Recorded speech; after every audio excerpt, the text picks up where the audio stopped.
Zakweli. Bonjour André. Bonjour Natacha, bonjour à tous. Et ce matin, dans Zakweli, nous recevons Nasufedine Darouesh, qu'on connaît également sous le nom de Tipo Tsilevaloua. Il est le premier vice-président en charge de la planification communautaire et projet du territoire à la CADEMA. Bonjour.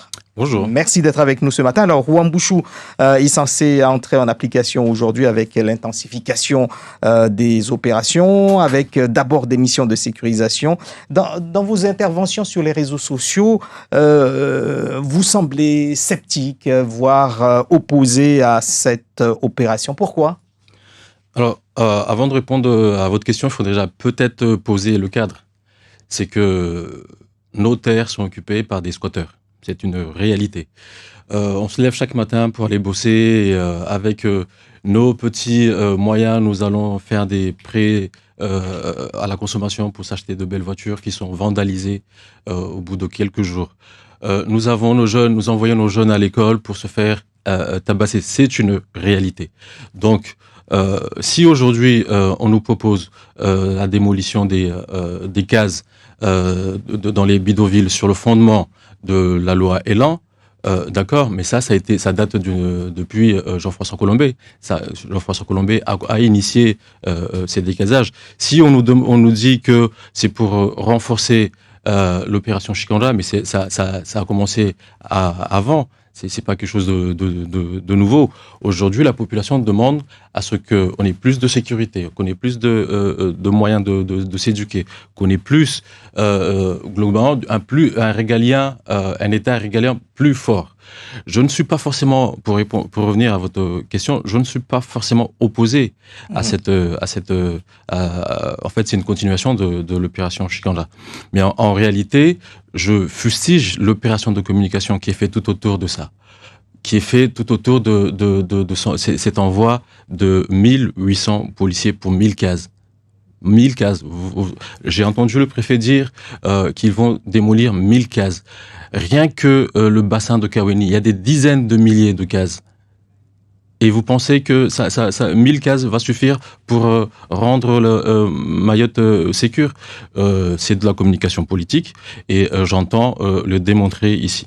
Alors, justement, vous connaissez pourtant pro-Macron. Là, vous ne défendez pas cette action qui va durer au moins 2 mois. Est-ce que ce n'est pas paradoxal ? Je demande à ce qu'on respecte les Mahorais. Contrairement à d'autres, ce n'est pas, à mon sens, respecter les Mahorais. Bien sûr, je suis macroniste et rien ne change, rien ne va changer. Mais j'entends qu'on respecte les Mahorais. Les problèmes que nous vivons sont réels. Les problèmes que nous vivons sont graves. Aujourd'hui, la population mahoraise et la population comorienne s'insultent de manière très grave à travers les réseaux sociaux. Nous sommes détestés partout dans le bassin de l'océan Indien. Vous allez à La Réunion, les Mahorais sont détestés. Vous allez à Maurice, vous allez à Madagascar, vous allez aux Comores, nous sommes détestés partout. Il faudrait qu'on se pose les bonnes questions. Je pense que effectivement, nous devons nous battre pour que les lois de la République s'appliquent à Mayotte. Une personne qui occupe la parcelle d'un tiers, qu'elle soit privée ou publique, n'a pas vocation à y rester. Une personne qui franchit les frontières sans aucune autorisation n'a pas vocation à rester sur le territoire. Mais ces mêmes lois de la République nous disent que un enfant, peu importe ses origines, même étrangères, a droit à une éducation, à l'enseignement. Nous devons scolariser ces jeunes-là pour en faire des coopérants. Parce que faut pas se leurrer. L'économie mahoraise ne fournira jamais assez d'emplois pour tous ces enfants qu'on fait naître à Mayotte. Donc, il faut former ces jeunes-là. S'ils ne trouvent pas d'emploi à Mayotte, ils trouveront des emplois soit à La Réunion, soit en France métropolitaine, ou pour ceux qui sont issus de l'immigration, à Madagascar ou aux Comores. Et c'est en faire des alliés pour la coopération, mais pas en faire des ennemis pour Mayotte. Je discutais hier avec un jeune de Kaweni, un jeune dont les parents sont issus de l'immigration. Père et mère enjoignés, lui, il est né à Mayotte. Il a été dans l'école de la République. Il a été diplômé d'un diplôme universitaire. Il s'est complètement inséré dans la société. Et je lui demandais quel était son sentiment par rapport à tout ce qui se passe. J'ai été étonné d'entendre qu'il soutenait l'opération Bouchou. Ok, chacun est libre de sa pensée.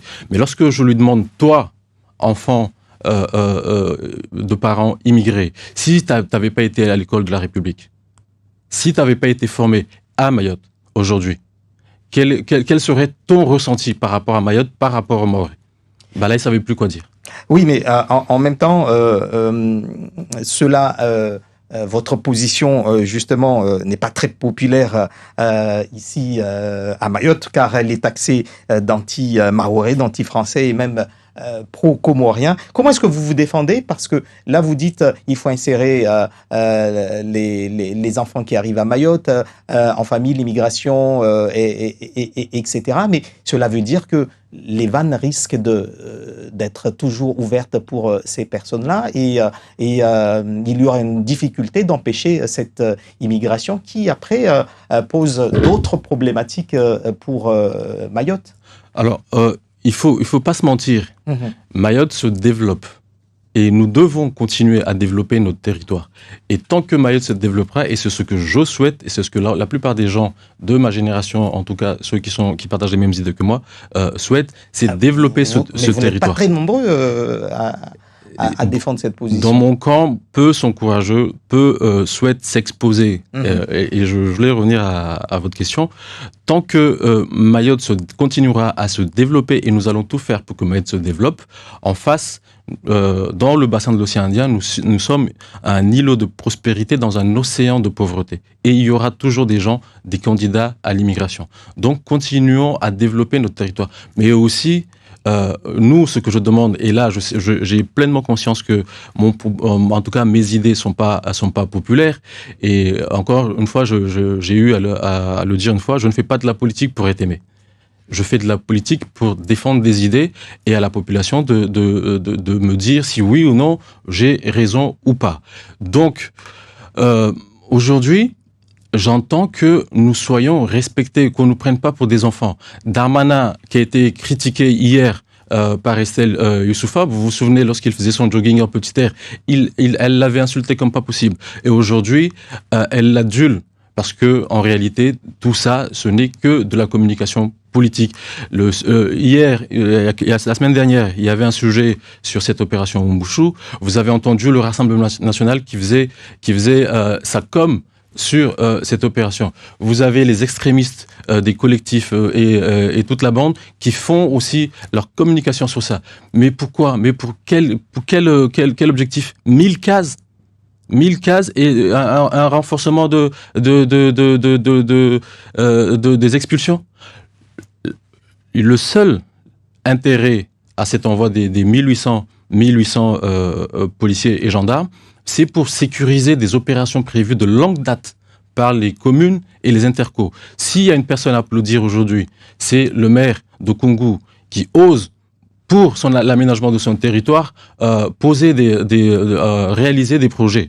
C'est au maire de Bandjélé qui, pour la construction de logements sociaux, a besoin de son foncier occupé illégalement. C'est également le maire de Ouangani, avec le quartier Kopran, qui souhaite reprendre son foncier pour des projets d'intérêt généraux. Mais pas ceux qui utilisent cette souffrance des Mahorais, cette exaspération des Mahorais pour en faire de la politique. Nous savons tous que l'objectif, c'est que Darmanin remplace Marine Le Pen dans le cœur des Mahorais. Alors, comment, si vous n'êtes pas tout à fait sur la même longueur d'onde que ceux qui mettent en place cette opération, comment est-ce que vous comptez ou vous aimeriez qu'on lutte contre l'immigration clandestine? Comment lutter pour démanteler les groupes de délinquants, les bandes violentes ici à Mayotte? Comment lutter contre plutôt encourager ou mettre en place la démolition d'habitats insalubres, puisqu'il y a aussi cette réalité-là. Comment faire cela sans faire, comme vous dites, une opération de com? Alors, moi, je milite pour l'application de toutes les lois de la République à Mayotte. Comme j'ai eu à l'expliquer, toute personne qui occupe un foncier qui ne lui appartient pas n'a pas vocation à y rester. C'est en violation de la loi. Mais c'est ce qui est en train de se mettre en place. Oui, mais ce sont les collectivités locales qui sont à l'initiative. L'État a envoyé des renforts pour sécuriser ces opérations, parce qu'il y a eu 2 antécédents. La mise à feu de la mairie de Koungou et la mise à feu du siège, en tout cas de la permanence du député Mansour Kamardine. Je sais pertinemment que cette opération a été réfléchie. Donc on envoie des milliers de renforts pour la sécurisation de ces opérations de longue date, prévues de longue date par les collectivités locales, et on en fait tout un pataquès à des fins politiques. Aujourd'hui, les solutions, il y a plusieurs acteurs.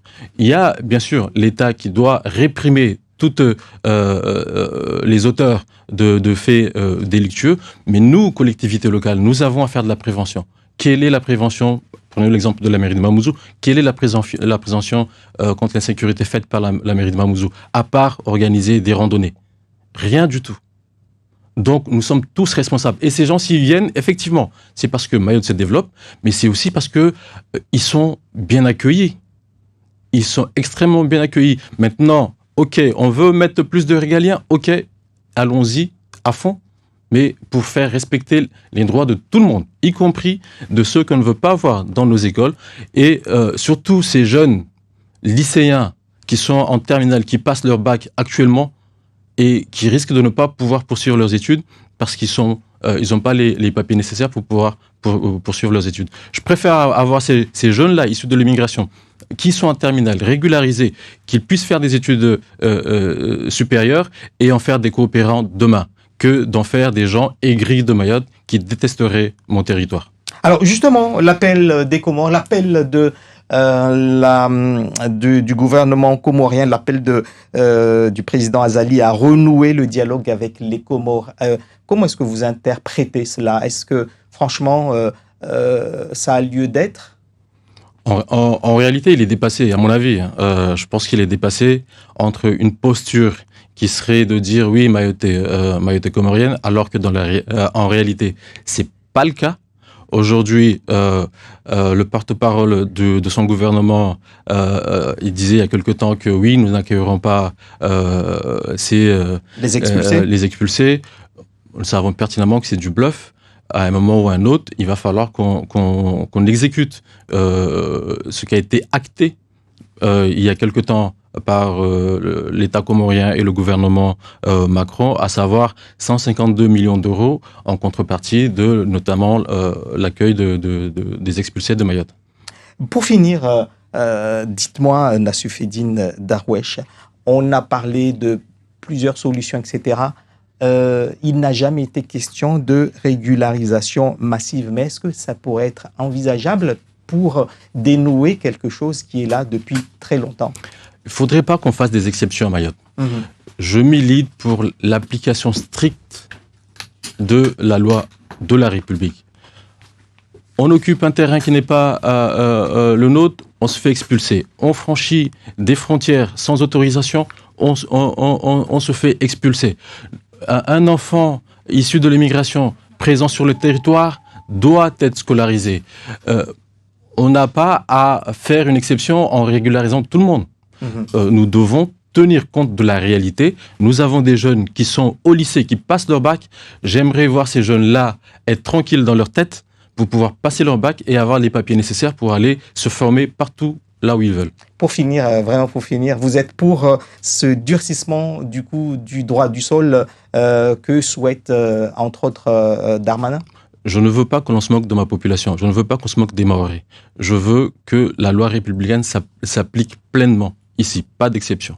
Merci à vous, Nassoufedine Darwesh, d'avoir été l'invité de Zakweli. Merci à vous, André, pour cet échange. Zakweli, demain, à votre place, ce sera Safina Sous, la porte-parole des collectifs des citoyens de Mayotte, qui sera avec nous. Il est 7h, passé de 32 minutes, et voici